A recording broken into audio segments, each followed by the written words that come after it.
نحمده ونصلي على رسوله الكريم اما بعد فاعوذ بالله من الشيطان الرجيم بسم الله الرحمن الرحيم ولقد آتينا لقمان الحكمة أن اشكر لله ومن يشكر فإنما يشكر لنفسه ومن كفر فإن الله غني حميد وإذ قال لقمان لابنه وهو يعظه يا بني لا تشرك بالله ان الشرك لظلم عظيم ووصينا الانسان بوالديه حملته امه وهنا على وهن وفصاله في عامين ان اشكر لي ولوالديك الي المصير وان جاهداك على ان تشرك بي ما ليس لك به علم فلا تطعهما وصاحبهما في الدنيا معروفا واتبع سبیل من اناب الی ثم الی مرجعکم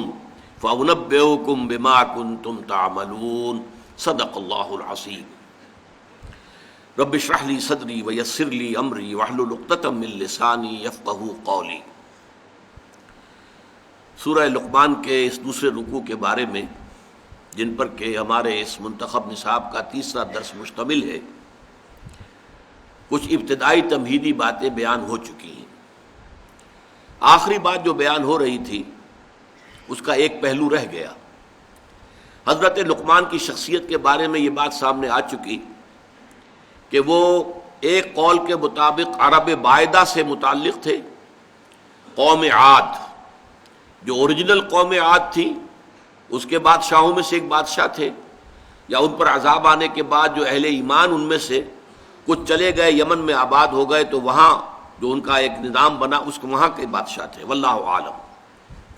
لیکن دوسری رائے جو ہے زیادہ وزنی ہے، صحابہ کرام سے جو مروی ہے، وہ یہ ہے کہ وہ سوڈان اور مصر کے درمیان نوبیا کا علاقہ، وہاں کے رہنے والے ایک شخص تھے اور سیاہ فام تھے، پیشے کے اعتبار سے بڑھئی تھے، لیکن اللہ تعالیٰ نے حکمت سے نوازا تھا، عقل سلیم، فطرت سلیمہ، یہ دو نعمتیں ملی تھیں جس سے وہ بہت سے بنیادی حقائق جو ہیں فلسفے کے، ان کو انہوں نے حل کیا۔ دوسرا پہلو ان کے بارے میں یہ نوٹ کر لیجئے کہ تقریباً اجماع ہے کہ نہ وہ نبی تھے اور نہ کسی نبی کے پیروکار تھے، اس پر اجماع ہے۔ ایک شریف انسان، سلیم الفطرت انسان، نیک سرشت انسان، جس کو اللہ نے عقل سلیم بھی عطا فرمائی، نہ نبی تھے نہ کسی نبی کے پیروکار تھے۔ صرف حضرت اکرمہ کا ایک قول جو ہے، یہ شاذ قول ہے جو ملتا ہے کہ شاید وہ نبی تھے، لیکن اجماع امت جو ہے اس پر ہے کہ وہ نبی نہیں تھے، نہ نبی تھے نہ کسی نبی کے پیروکار تھے۔ اور میرے نزدیک اس رکوع کے مضامین کے اندر داخلی طور پر بڑی ناقابل تردید شہادت موجود ہے کہ نہ وہ نبی تھے نہ نبی کے امتی تھے۔ اگر نبی ہوتے تو وہ بہت سی ایسی باتوں کا تذکرہ بھی اپنے بیٹے سے کرتے کہ جو صرف وحی کے ذریعے سے معلوم ہوتی ہے۔ وہاں پھر جنت اور دوزخ کا ذکر بھی آتا، کہیں فرشتوں کا ذکر بھی آتا، کسی کتاب کا ذکر بھی آتا جو نبی کو دی گئی ہو، کسی صحیفے کا ذکر بھی آتا۔ ان تمام چیزوں سے یہ پورا رکوع خالی ہے۔ اور اسی طریقے سے اگر کسی نبی کے پیروکار ہوتے تو وہ اپنے بیٹے کو یہ نصیحت بھی کرتے، اللہ کی بندگی کرو اور اللہ تعالیٰ کے ساتھ شرک نہ کرو اور نبی کی پیروی کرو۔ اتباع رسول اور اتباع نبی کی تلقین سے ان کی نصیحت خالی نہیں ہو سکتی تھی اگر وہ خود کسی نبی کے پیروکار ہوتے، امتی ہوتے۔ تو مجھے تو اس پر یقین ہے کہ وہ نہ نبی تھے نہ کسی نبی کے امتی تھے، بلکہ ایک سلیم الفطرت اور سلیم العقل انسان تھے۔ اب آئیے ہم لفظ بلفظ مطالعہ شروع کریں۔ وَلَقَدْ آتَيْنَا لُقْمَانَ الْحِكْمَةَ أَنِ اشْكُرْ لِلَّهِ، اور ہم نے لقمان کو دانائی اور حکمت عطا کی کہ کر شکر اللہ کا۔ حکمت کے موضوع پر کچھ گفتگو ہو چکی ہے کہ حکمت کسے کہتے ہیں۔ جب انسان کی عقل سلیم فطرت سلیمہ کی روشنی اور رہنمائی میں سفر کرتی ہے، فلسفیانہ سفر، تو اس سے جو حاصل ہوتا ہے وہ حکمت ہے۔ شکر کسے کہتے ہیں؟ شکر اصل میں ایک جذبہ ہے کہ جو کسی کے ساتھ اگر کسی نے خیر کیا ہو، بھلائی کی ہو، احسان کیا ہو، کسی تکلیف سے اس کو بچایا ہو، چھٹکارا دلایا ہو، تو ایک جذبہ پیدا ہوتا ہے انسان کے قلب کی گہرائی سے۔ اب اسے ہم جذبہ تشکر کہیں گے، جذبہ امتنان کہیں گے. یہ قلب کی گہرائی سے ابھرتا ہے اور پھر زبان پر بھی آتا ہے. آپ کا شکریہ، میں آپ کا شکریہ ادا کرتا ہوں. یہ شکر جو ہے در حقیقت یہ فطرت کی صحت کی علامت ہے. اگر فطرت صحیح ہے تو شکر لازماً ہوگا، اور اگر شکر نہیں ہے تو معلوم ہوا کہ فطرت مسخ ہو چکی ہے. آپ کے ساتھ کسی نے بھلائی کی اور آپ کے اندر یہ جذبہ بھی پیدا نہیں ہوا. یہ تو حیوانات تک کے اندر ہے. آپ کسی پیاسے جانور کے سامنے پانی رکھیے، کوئی بکری ہو، کوئی اور ہو، کوئی گائے ہو، پیاسا ہو، بندھا ہوا ہے، وہ تو ادھر ادھر دوڑ کر اپنی پیاس پوری نہیں کر سکتا. بالٹی میں پانی رکھ دیجیے، وہ پی کر پھر وہ آنکھیں اٹھا کر آپ کو دیکھے گا. وہ جانور تو اس کی آنکھوں کے اندر سے آپ کو جذبہ تشکر چھلکتا ہوا نظر آئے. اسی معنی میں عجیب بات یہ ہے، عین، عین کہتے ہیں آنکھ کو، اور عین کہتے ہیں چشمے کو بھی. عرب کہتے تھے عین الشکرا، وہ چشمہ جس میں سے پانی خود بخود ابل رہا ہو، نکل رہا ہو نیچے سے، زمین سے ابلتا ہو، عین الشکرا. اور دابۃ شکور کہتے تھے ایسے حیوان کو. آپ کے ہاں کو گائے ہے، بھینس ہے، بندھی ہوئی ہے، آپ اس کی ٹہل سیوا کر رہے ہیں، اچھی خوراک دے رہے ہیں، غذا دے رہے ہیں، نہلاتے بھی ہیں گائے بھینس کو، تو پھر اس کا ظہور اس کے بدن پر ہونا چاہیے، اس میں فربہی آنی چاہیے. تو اس کو کہیں گے دابۃ شکور. یہ شکر گزار جانور ہے کہ اس کے ساتھ جو بھلائی ہو رہی ہے، جو خیر ہو رہا ہے، اس کے نتائج اس پر ظاہر ہو رہے ہیں. تو یہ فطرت کی در حقیقت صحت کی علامت ہے. ایک پرانی کہانی آپ نے بھی بچپن میں پڑھی ہوگی کہ ایک غلام کہیں بھاگا ہوا تھا اور اسے راستے میں ایک جگہ اس نے دیکھا ایک شیر پڑا ہوا کراہ رہا ہے، اور اس کو شدید تکلیف تھی. اس کے پاؤں میں ایک کانٹا چبھا ہوا تھا. ظاہر بات ہے شیر نہیں نکال سکتا تھا اس کو. اس غلام نے اس کا کانٹا نکال دیا. اس شیر نے صرف اسے سونگھا اور چلا گیا. اس کے بعد وہ غلام پکڑا گیا، اور جیسے کہ ہوتا تھا رومن اور گریک دور میں کہ بھاگا ہوا غلام جب پکڑا جاتا تھا تو پھر شیروں سے پھڑواتے تھے اس کو. ان کے جو بڑے وہ ہوتے تھے، یہ اسٹیڈیمز بنے ہوئے ہوتے تھے، اس میں آ کر جو ہے اس غلام کو چھوڑ دیا، اور پھر بھوکا شیر جو ہے وہ پنجرے میں سے نکالا تاکہ وہ اس کو بھمبوڑے اور ختم کرے. تو اس نوجوان کو، اس غلام کو بھی پھینکا گیا. اس کے بعد جو شیر کا پنجرا کھولا تو شیر آیا، اس نے سونگا اور اس کو چھوڑ کر علیحدہ بیٹھ گیا. لوگ حیران ہوئے. معلوم ہے یہ وہی شیر تھا کہ جس کے پاؤں سے کانٹا نکالا تھا اس غلام نے، جبکہ وہ بھاگا پھر رہا تھا، چھپتا پھر رہا تھا جنگلوں میں. بہرحال یہ شے سمجھ لیجئے کہ شکر جو ہے در حقیقت یہ فطرت کی صحت کی علامت ہے. یہاں تک فرمایا حضور نے من لم یشکر الناس لا یشکر اللہ. یہ شکر ایسی شے ہے جو انسانوں کا شکر گزار نہیں ہے، وہ کبھی اللہ کا شکر گزار بھی نہیں ہو سکتا. فطرت مسخ ہو چکی ہے. کسی نے آپ کے ساتھ بھلائی کی اور آپ کے اندر سے وہ جذبہ تشکر ابھرا ہی نہیں، معلوم ہوا فطرت کے سوتے خشک ہو چکے ہیں. وہ کنواں جس کے اندر لانے والے پانی کے سوتے خشک ہو چکے ہیں، پانی کہاں رہے گا اس میں؟ تو خالی کنواں ہے. تو تمہاری بھی فطرت جو ہے خالی ہو چکی ہے، اور تمہارے اندر وہ جو جذبہ تشکر موجود نہیں ہے، تو گویا کہ فطرت کے سوتے خشک ہو چکے. اب اصل بات کیا ہے اس فطرت کے بعد؟ اصل منعم کو پہچاننا. اب دیکھیے اس کو بھی ذرا غور سے سنیے میری بات کو.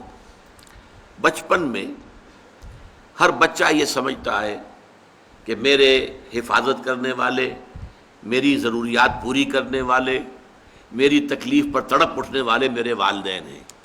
اس سے آگے کا اسے بھی پتہ نہیں ہے، احساس نہیں ہے. لہذا جذبہ شکر جو ہے وہ والدین کی ذات کے ساتھ مرتکز ہو جاتا ہے. اس سے ذرا آگے بڑھا، معلوم نہیں میرا کنبہ ہے، میرے چچا ہیں، میرے ماموں ہیں، میرے فلاں ہیں، میرے کنبے قبیلے کے لوگ ہیں، میری قوم ہے، میرا وطن ہے. یہ سب در حقیقت میرے محافظ بھی ہیں، میرے مددگار بھی ہیں، اور میری ضرورتیں پوری کرتے ہیں. یہ جذبہ تشکر اب پھیل رہا ہے والدین سے، اپنے خاندان، قبیلے، قوم. اس کے بعد محسوس ہوتا ہے، یہ سائنس کی انتہا ہے، کہ یہ سارے عناصر فطرت مجھے پال رہے ہیں. سورج کی حرارت نہ ہو تو فصلیں کیسے پکیں؟ سورج کی حرارت نہ ہو تو یہ ہوا، یہ بادل کیسے اٹھے، سمندروں سے بخارات؟ ہوائیں نہ چلیں تو یہ کیسے جو ہے بادل یہاں تک آئیں اور بارش برسے اور پھر میرے لیے گندم جو ہے وہ پیدا ہو؟ تو کائنات پوری مجھے پال رہی ہے. اور اس میں سب سے بڑی شے جو ہے، یہ سائنس کا یوں سمجھ لیجیے کمال ہے، سب سے بڑی شے سورج ہے. اس لیے کہ یہ بھی کہنا ہے کہ زمین سورج ہی سے ٹوٹا ہوا ایک ٹکڑا ہے، اسی سے سپلنٹر ایک علیحدہ ہوا اور اس کے گرد گھومنا شروع کر دیا. واللہ عالم، یہ علیحدہ بحث ہے، یہ کاسمولوجی کی بحث ہے. لیکن یہ ہے کہ بہرحال ہم جانتے ہیں یہ شکر کا جذبہ پھر آ کر مرتکز ہوتا ہے یہ تمام مظاہر فطرت کے اوپر. اب اس کے بعد صرف ایک چھلانگ لگانے کی ضرورت ہے، وہ چھلانگ جو حضرت ابراہیم نے لگائی تھی. سورہ انعام میں ذکر ہے، انہوں نے ایک تارے کو دیکھا تو کہا اچھا شاید یہ میرا رب ہے. جب وہ ڈوب گیا، غروب ہو گیا، تو نہیں میں تو غروب ہونے والے کو تو رب نہیں مان سکتا. پھر چاند کو دیکھا، وہ بڑا روشن تھا، بہت بڑا تھا، اچھا یہ رب ہے. جب وہ بھی ڈوب گیا، کہا نہیں اگر میرے رب نے مجھے ہدایت نہ دی. پھر دیکھا سورج کو، ہذا اکبر، ہذا ربی، ہذا اکبر. فلما افلت، پھر جب وہ بھی غروب ہو گیا تو پھر اس کے بعد جو چھلانگ لگائی انہوں نے کیا، انی وجہت وجہی للذی فطر السماوات والارض حنیفا، میں نے اب اپنا رخ کر لیا ہے، اپنا چہرہ کر لیا ہے رخ پر اس ذات کے جس نے آسمانوں اور زمین کو پیدا کیا ہے، جو سورج اور چاند اور ستاروں کا پیدا کرنے والا ہے. حنیفا، یکسو ہو کر. وما انا من المشرکین، اور میں ہرگز مشرکوں میں سے نہیں ہوں. یہ ہے عقل کی آخری چھلانگ. سورج بھی ایک نظام میں جکڑا ہوا ہے، کسی اور نے اس کا نظام بنایا ہے، اس کی حیثیت کچھ ہے ہی نہیں. اس پوری کائنات کی وسعت اور پہنائی میں یہ جو خورشید منور ہے یہ کیا ہے؟ یہ ایک ذرے کے مانند ہے، پوری کائنات کی ہے. Billions and billions of galaxies, اور ہر گیلیکسیز میں بلینز اور بلینز آف سٹارز. اندازہ تو کیجئے اس کی وسعت کا کوئی تصور ممکن ہے؟ انسان کو چکر آتا ہے. یہ تمام جو ہے اعداد و شمار جو یہ آتے ہیں ہمارے سامنے ایسٹرانومی میں، چکر آتا ہے.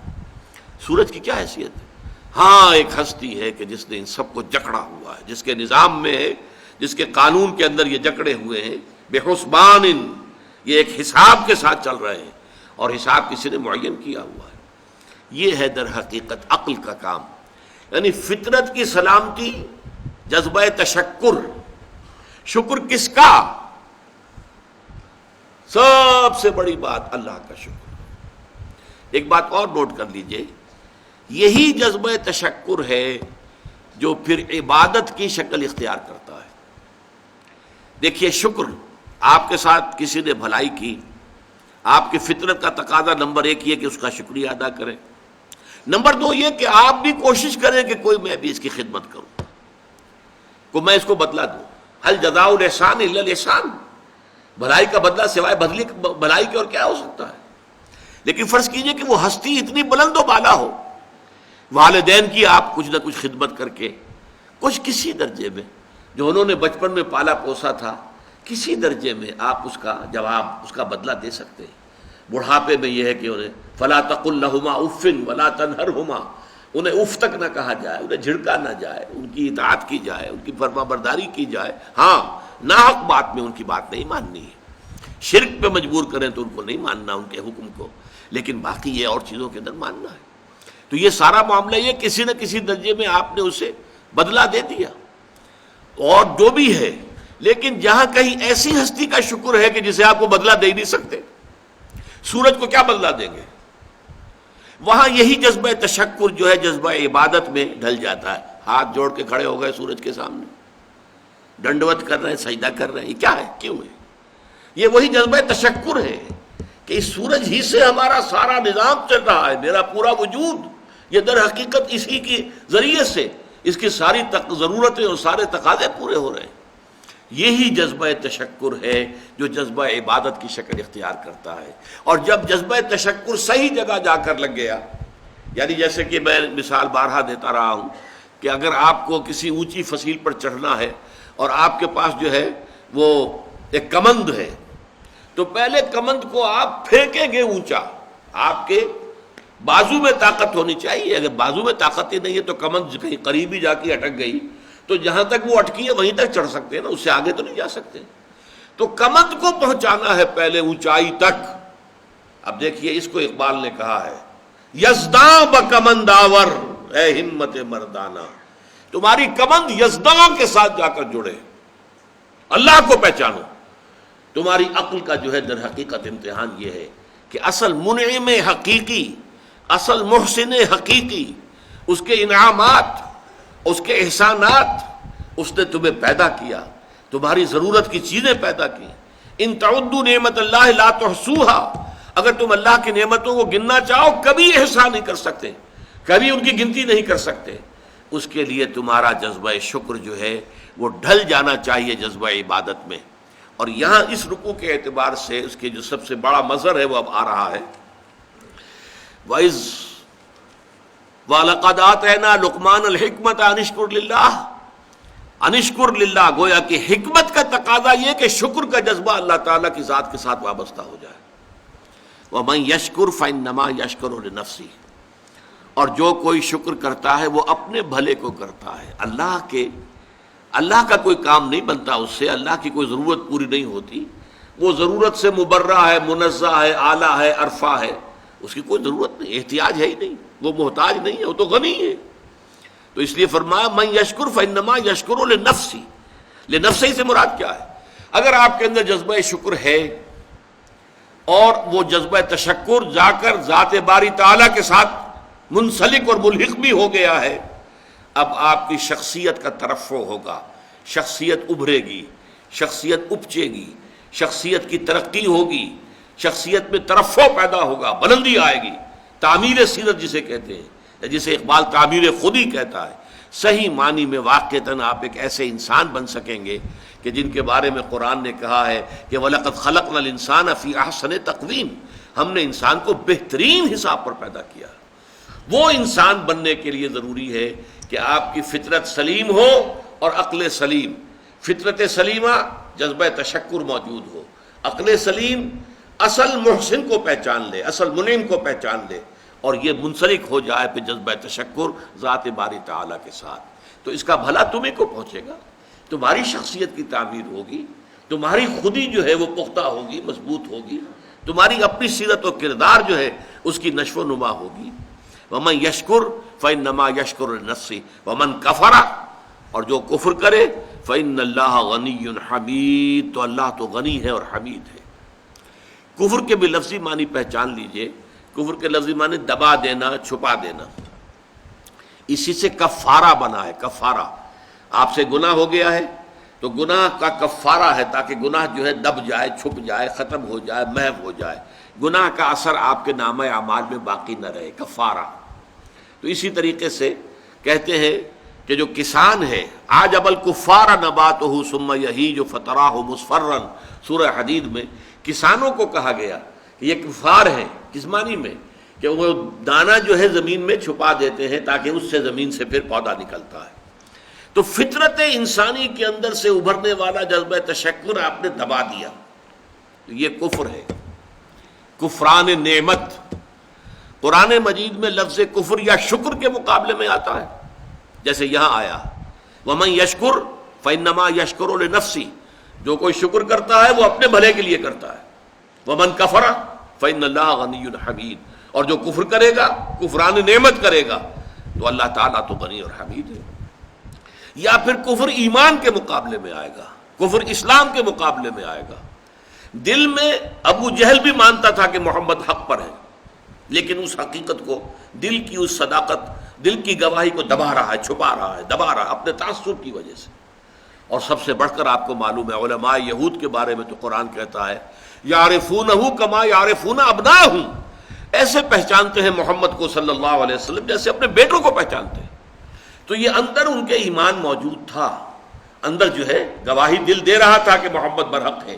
یہی ہے وہ آخری رسول اور آخری نبی جن کی پیشن گوئی کی تھی موسیٰ نے بھی اور عیسیٰ نے بھی علیہم الصلاۃ والسلام. لیکن اپنی قلب و ذہن کی ان گواہیوں کو چھپایا انہوں نے.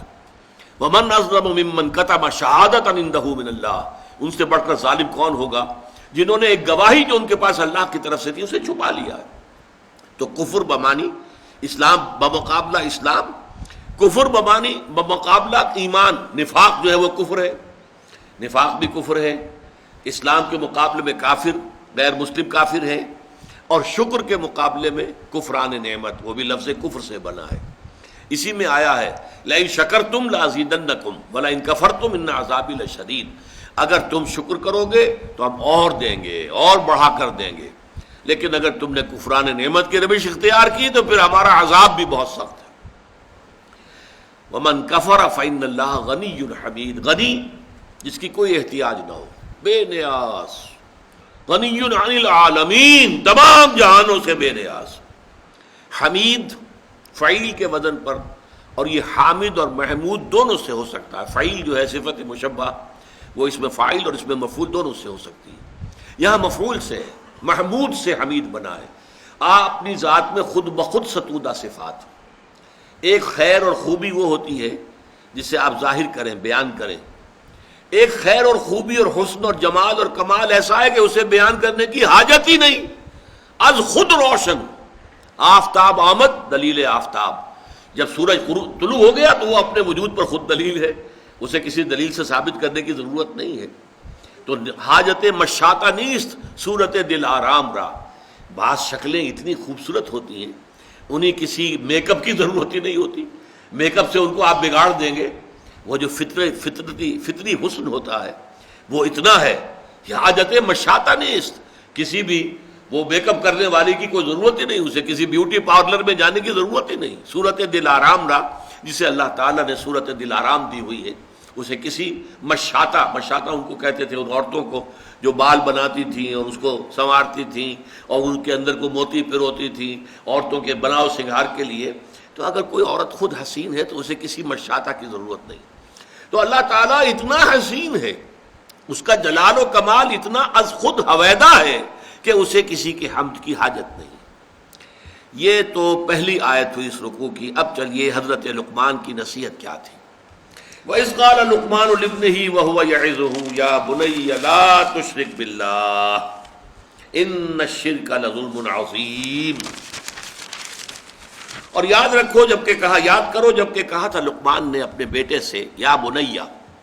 اب یا بنیا سے یہ نہ سمجھے کسی چھوٹے سے بچے کو، پرائمری جماعت کے طالب علم سے یہ باتیں ہو رہی ہیں، بلکہ یہ کہ باپ کے لیے بیٹا کتنا ہی بڑا ہو جائے وہ چھوٹا سا ہی ہوتا ہے، اس کو جب بھی خطاب کرے گا محبت کے ساتھ، جیسے حضرت ابراہیم نے اپنے والد کو خطاب، یا ابت، یا ابت، ابا جان، ابا جان، ابا جان، یہ سورہ مریم میں آپ پڑھتے ہیں، یا بنیا، یا بنیا میرے بچے، اس لیے کہ ظاہر بات ہے کہ باپ کے لیے اولاد وہ بچوں ہی کے مانند ہوتی ہے، چاہے وہ خود کتنی بڑی ہو چکی ہو۔ عام طور پر گمان یہی، اور میرا گمان غالب ہے، کہ یہ موت کے وقت کی وصیت ہے، اس لیے کہ جو شخص مالدار ہو، دولت مند ہو، وہ موت کے وقت اپنی اولاد کو وصیت کرے گا تو اپنی دولت کے بارے میں کرے گا، فلاں سے یہ لینا ہے، فلاں سے یہ لینا ہے، فلاں کا یہ معاملہ ہے، یہ ہے، وہ ہے، یہ ایسٹس ہیں۔ لیکن ایک حکیم اور دانا انسان کی اصل دولت اس کی دانائی ہے۔ جیسے اقبال نے کہا، میرے قافلے میں لٹا دے اسے، لٹا دے ٹھکانے لگا دے اسے، جو میری حکمت ہے کہ میرا نور بصیرت عام کر دے، الہی آرزو میری یہی ہے، میرا نور بصیرت عام کر دے۔ تو جو کسی حکیم انسان کو اللہ تعالیٰ نے حکمت اور دانائی عطا کی ہے، اس کی پونجی، اس کی دولت، اس کی حکمت ہی ہے، تو وہ اپنی اس حکمت کو ٹرانسفر کر رہے ہیں انتقال کے وقت اپنے بیٹے کو، اپنی اگلی نسل کو۔ وَإِذْ قَالَ لُقْمَانُ لِابْنِهِ وَهُوَ يَعِظُهُ يَا بُنَيَّ لَا تُشْرِكْ بِاللَّهِ، اے میرے بچے اللہ کے ساتھ شرک ہرگز نہ کیجو، ان الشرک لظلم عظیم، یقیناً شرک بہت بڑا ظلم ہے، بہت بڑی ناانصافی ہے۔ پہلی بات تو یہ سمجھیے کہ شرک کہتے کسے ہیں؟ شرک اللہ کی نفی نہیں ہے، بڑے اللہ کے ساتھ چھوٹے خداؤں کا اضافہ ہے، شریک کر دینا۔ وہ ابھی میں بیان کر چکا ہوں پچھلی نشست میں، گاڈز اینڈ گاڈیسز، اور وہ کیپٹل جی سے لکھے جانے والا گاڈ، اس کے ساتھ جب ان کو اٹیچ کر دیں گے یہ شرک ہے۔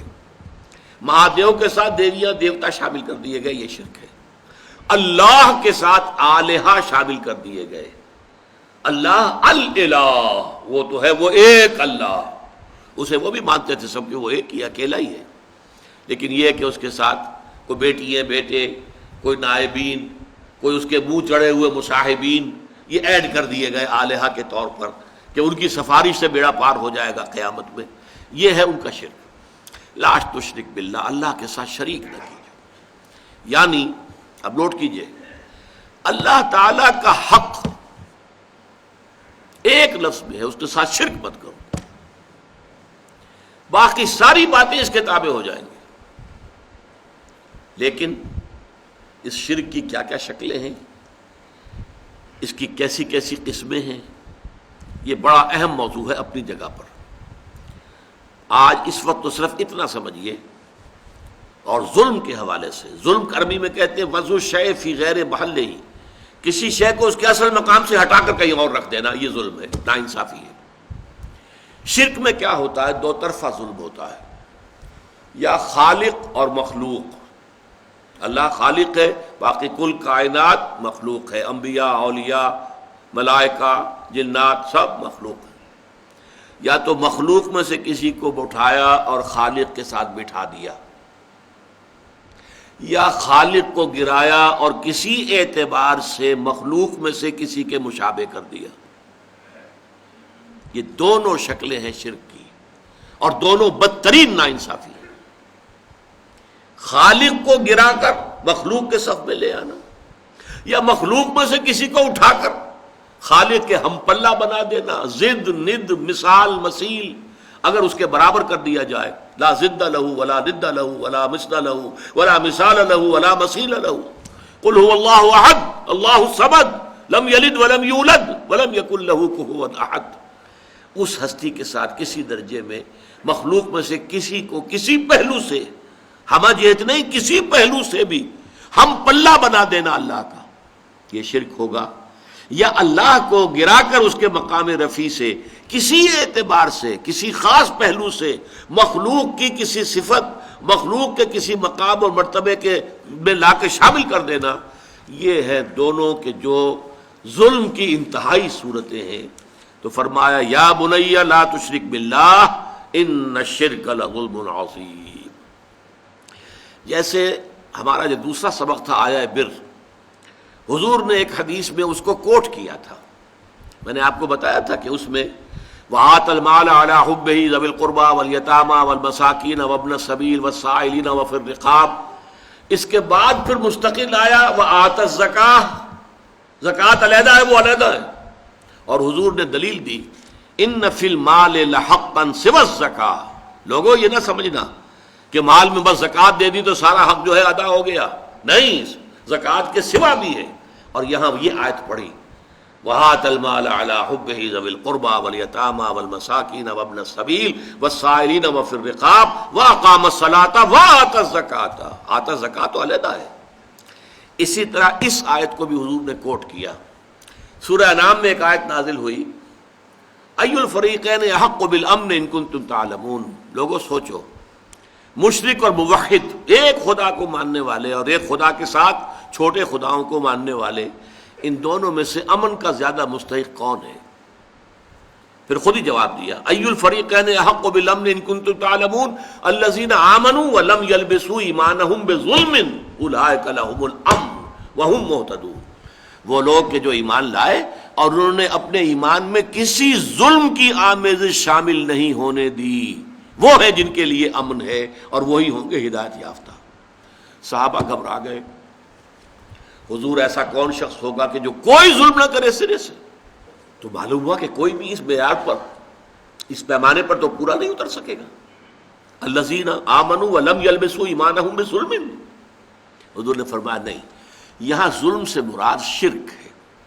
اور پھر یہ آیت پڑھی وَإِذْ قَالَ لُقْمَانُ لِابْنِهِ وَهُوَ يَعِظُهُ يَا بُنَيَّ لَا تُشْرِكْ بِاللَّهِ إِنَّ الشِّرْكَ لَظُلْمٌ عَظِيمٌ۔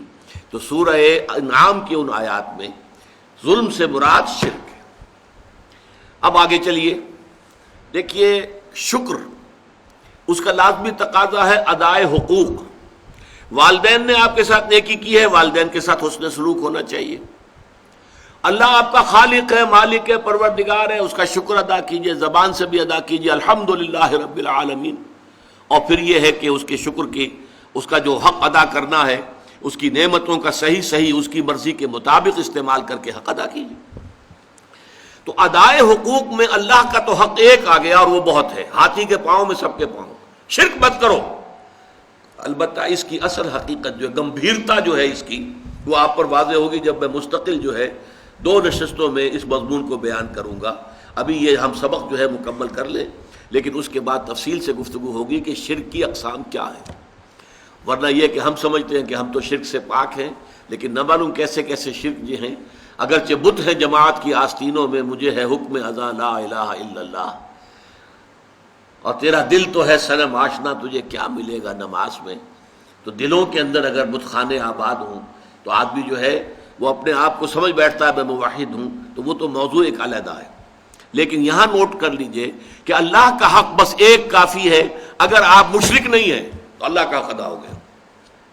چنانچہ آپ دیکھیں کہ قرآن میں حضرت ابراہیم کا جہاں ذکر آتا ہے وما کان من المشرکین، گویا کہ آخری سند، آخری سرٹیفکیٹ، آخری ٹیسٹیمونیل جو دی گئی کیا ہے؟ وہ مشرک نہیں تھے.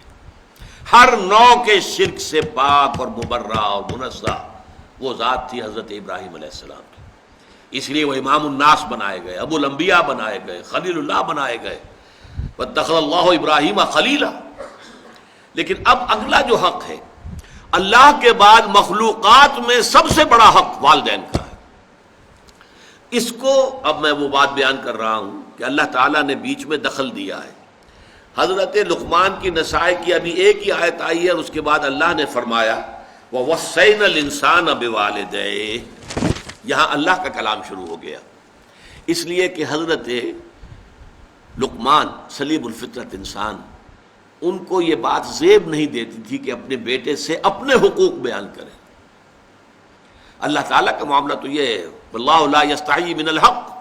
لیکن انسانوں کو، جیسا کہ سورہ احزاب میں بھی آیا ہے، حضور کو بھی بعض اوقات صحابہ کے طرز عمل سے تکلیف ہوتی تھی، لیکن یہ کہ قرآن مجید میں آیا ہے کہ وہ تم سے حیا کی وجہ سے تم سے کہتے نہیں ہیں.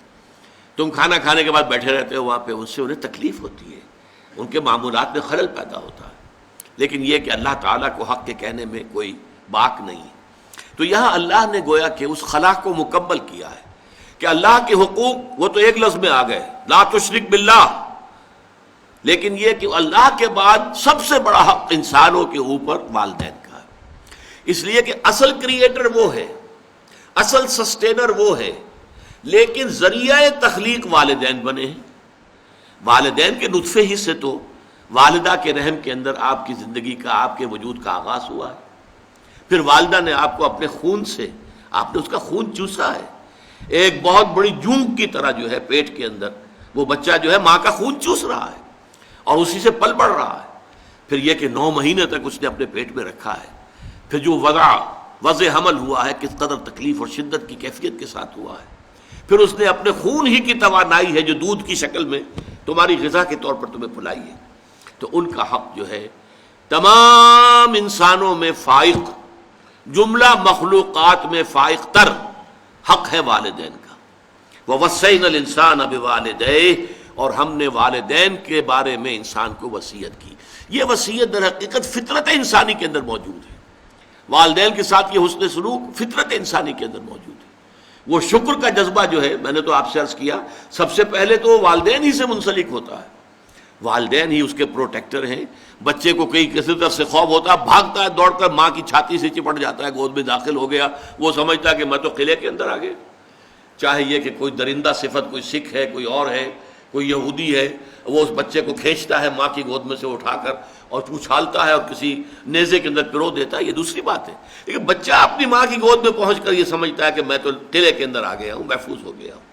لہذا اس کا جذبہ تشکر پورا والدین کی ذات کے ساتھ اس کو برقرار رہنا چاہیے، یہ جذبہ تشکر.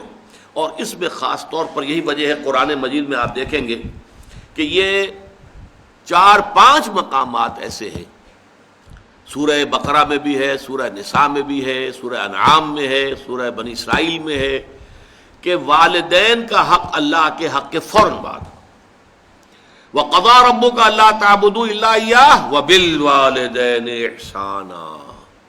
اور تیرے رب نے فیصلہ کر دیا ہے کہ تم نہیں بندگی کرو گے، پرستش کرو گے کسی کی سوائے اللہ کے، اور والدین کے ساتھ نیک سلوک. یعنی اللہ کے ذکر کے فوراً ساتھ جڑا ہوا. جیسے یہاں ہے انشکر لی ولوالدیک، شکر کرو میرا. دیکھیے اللہ کو اپنا حق جتانے میں کوئی حیا نہیں ہے، کوئی شرم نہیں ہے. اللہ نے اپنا حق کرو میرا شکر.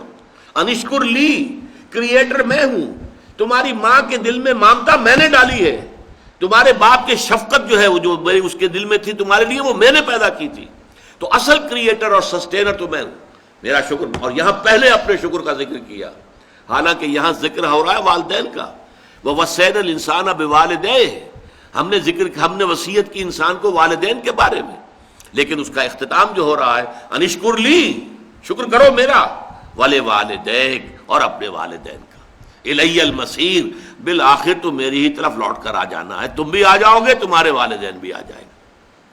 لیکن یہاں نوٹ کیجئے والدین میں سے والدہ کے حق کو فائق قرار دیا گیا، حملتہ امہ وہنا علی وہن، اسے اٹھائے رکھا اس کی ماں نے کمزوری پر کمزوری جھیل کر۔ ظاہر بات ہے نقاہت ہوتی ہے عورت کے اندر، جیسا کہ میں نے ابھی عرض کیا تھا، ایک جونک ہے جو اس کا خون چوس رہی ہے مسلسل، اس کو نقاہت ہو رہی ہے کہ نہیں ہو رہی؟ وہنن علی وہن، کمزوری پر کمزوری، ضعف پر ضعف جھیلتے ہوئے اس نے اسے اٹھائے رکھا۔ حملتہ امہ وہنا علی وہن وفصالہ فی عامین، اور پھر دودھ کا چھڑانا ہوا 2 سال میں، نارمل جو ہے رضاعت کا حق۔ آج کل تو بہرحال اب دوبارہ توجہ ہو رہی ہے، اور سائنسک جو ہے جو اکتشافات ہیں ان سے بھی، کہ یہ بریسٹ فیڈنگ جو ہے یہ بہت بہتر ہے، یہ باٹل فیڈنگ جو ہے یہ چاہے کتنا اچھے سے اچھا دودھ ہو، ماں کے دودھ کا بدل کوئی نہیں۔ وفصالہ فی عامین، اور اس کا دودھ چھڑانا 2 سالوں میں۔ انشکر لی، اسی لیے حدیث میں آتا ہے کہ ایک صحابی نے حضور سے پوچھا کہ حضور میرے حسن سلوک کا اولین مستحق کون ہے؟ آپ نے فرمایا تمہاری والدہ۔ انہوں نے پھر پوچھا ان کے بعد کون؟ پھر فرمایا تمہاری والدہ۔ پھر پوچھا ان کے بعد کون؟ پھر فرمایا تمہاری والدہ۔ 4تھی مرتبہ پوچھا پھر کون؟ تو فرمایا تمہارے والد۔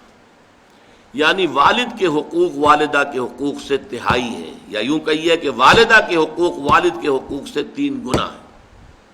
اور یہ بات اس لیے کہ واقعتاً جو مشقت ماں جھیلتی ہے باپ کی نہیں ہوتی۔ رات کو بھی ماں جاگتی ہے بالعموم، وہ باپ کو تو چاہتی ہے کہ سویا رہے، اسے کل جا کے کام کرنا ہے، مزدوری کرنی ہے یا کچھ اور کرنا ہے، بچہ رو رہا ہے تو وہ ماں جو ہے وہ اپنی نیند حرام کرے گی، کوشش کرے گی کہ باپ کی نیند میں خلل نہ آئے۔ یہ سارا جو ہے بوجھ جو ہے اٹھایا ہے ماں نے، جسمانی طور پر بھی، ذہنی طور پر بھی، نفسیاتی طور پر بھی۔ سب سے زیادہ جو عمل دخل ہے انسان کی پرورش میں وہ تو والدہ کا ہے، لہذا والدہ کے حقوق جو ہے، اور اس میں ذرا ایک توازن ہے، قانونی اعتبار سے اولاد والد کی ہے، اگر سپریشن ہو جائے گی والد کو جائے گی، نام والد کا چلے گا، فلاں ابن فلاں، ماں کا نام نہیں چلے گا امریکہ کی طرح آج کل، اس لیے کہ وہاں تو باپ کا اکثر پتہ ہی نہیں ہوتا کہ باپ ہے کون۔ اکثر اولاد جو ہے وہ حرام زادی ہے، لہذا پتہ کیا کہ باپ کون ہے، بغیر کسی شادی کی اولادیں ہو رہی ہیں۔ We are living together, we are not married, we are living together, اور لیونگ ٹوگیدر میں بچے بھی ہو رہے ہیں۔ کوئی لیگل ان کے درمیان جو ہے وہ رشتہ نہیں ہے، وہ میاں بیوی نہیں ہے، only we are living together. بہرحال تو والدہ کے حقوق جو ہے، قانونی حق والد کا فائق ہے، لیکن اخلاقی حق والدہ کا بہت درجے فائق۔ الجنت تحت اقدام الامہات، جنت جو ہے وہ تو ماؤں کے پاؤں تلے ہے، یہی باپ کے پاؤں تلے نہیں کہا ہے۔ تو یہ بیلنس ہے، دنیاوی نظام چلانے کے لیے باپ کا معاملہ، وہ ہیڈ آف دی فیملی ہے، الرجال قوامون علی النساء، لیکن یہ ہے کہ جہاں تک اخلاق کا، حسن سلوک کا، ادب کا، لحاظ کا تعلق ہے، ماں کا حق 3 گنا فائق ہے۔ انشکر لی ولوالدیک الی المصیر۔ اب ایک سوال پیدا ہوتا ہے، ایک حق اللہ کا ہے کہ اس کے ساتھ شرک نہ کیا جائے، ایک حق والدین کا ہے کہ ان کے ساتھ ادب ہو، حسن سلوک ہو۔ اگر یہ 2 حق ٹکرا جائیں تو کیا کریں گے؟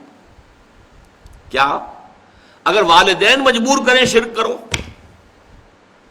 اور یہ مسئلہ بڑا پریکٹیکل مسئلہ تھا، یہ تھیوریٹیکل مسئلہ نہیں ہے۔ حضور پر جو نوجوان ایمان لے آئے تھے، والدین ان کے مشرک، اب والدین دباؤ ڈال رہے، تم اپنے آباء و اجداد کے دین کو چھوڑ کر کہاں چلے گئے ہو؟ گمراہ ہو گئے ہو، تم واپس آؤ۔ بعض کا معاملہ آتا ہے کہ ماں اکیلی تھی، باپ فوت ہو چکا تھا، اور ماں نے ہی پالا پوسا تھا سعد ابن ابی وقاص کو، اور ماں نے پھر مرن برت رکھ لیا، نہ کچھ کھاؤں گی نہ پیوں گی، اپنے آپ کو ہلاک کر لوں گی جب تک سعد اپنے باپ کے دین میں واپس نہیں آتا۔ یہ کیا کیا سعد نے؟ اپنے باپ کا دین چھوڑ بیٹھا۔ تو ایک بہت بڑا اشکال، بہت بڑا مسئلہ بہت بڑا پرابلم لوگوں کے لیے پیدا ہو گیا. کیا کریں؟ فطرت یہ کہتی ہے ماں ہے، ماں نے پالا پوسا ہے، کتنا احسان مجھ پر ہے اور اس کا حق مجھ پر کتنا ہے. دوسری طرف یہ کہ حق تو یہ ہے کہ اللہ کے ساتھ شرک نہیں کرنا. اب ٹکراؤ ہو گیا تو اس مسئلے کا عملی حل بتا دیا. وَإِن جَاهَدَاكَ عَلَىٰ أَن تُشْرِكَ بِي مَا لَيْسَ لَكَ بِهِ عِلْمٌ فَلَا تُطِعْهُمَا كُلًّا كُلًّا. اللہ کا حق فائق ہے والدین کے حق پر، لہذا والدین اگر اللہ کے حق پر دست اندازی کر رہے ہیں، اگر وہاں جو ہے چھاپا مار رہے ہیں، وہاں نقب لگا رہے ہیں، تو ان کی اطاعت نہیں کی جائے گی. فَلَا تُطِعْهُمَا، ان دونوں کی اطاعت مت کرو. کھلی کھلی بات، یہاں نو منسنگ آف دی ورڈز جس کو ہم کہتے ہیں، کچھ نہیں، صاف حکم فلا تطعهما. لیکن اس کا یہ مطلب بھی نہیں کہ والدین کے جملہ حقوق ساقط ہو گئے. نہیں، ان کے اس حکم کو تو نہیں ماننا. وصاحبهما فی الدنیا معروفا، دنیا میں ان کے ساتھ بھلے طریقے سے رہو، ان پر خرچ کرو، ان کی مدد کرو، ان کی خدمت کرو، ان کی دلجوئی کرو، یہ سب کچھ کرو. شرک چاہے وہ مشرک ہے، کافر ہے، لیکن ماں باپ ہے تمہارے، ماں باپ ہونے کا رشتہ رہے گا قائم، وہ ختم نہیں ہوگا. یہ ہے اصل میں ایک ریئلسٹک انداز.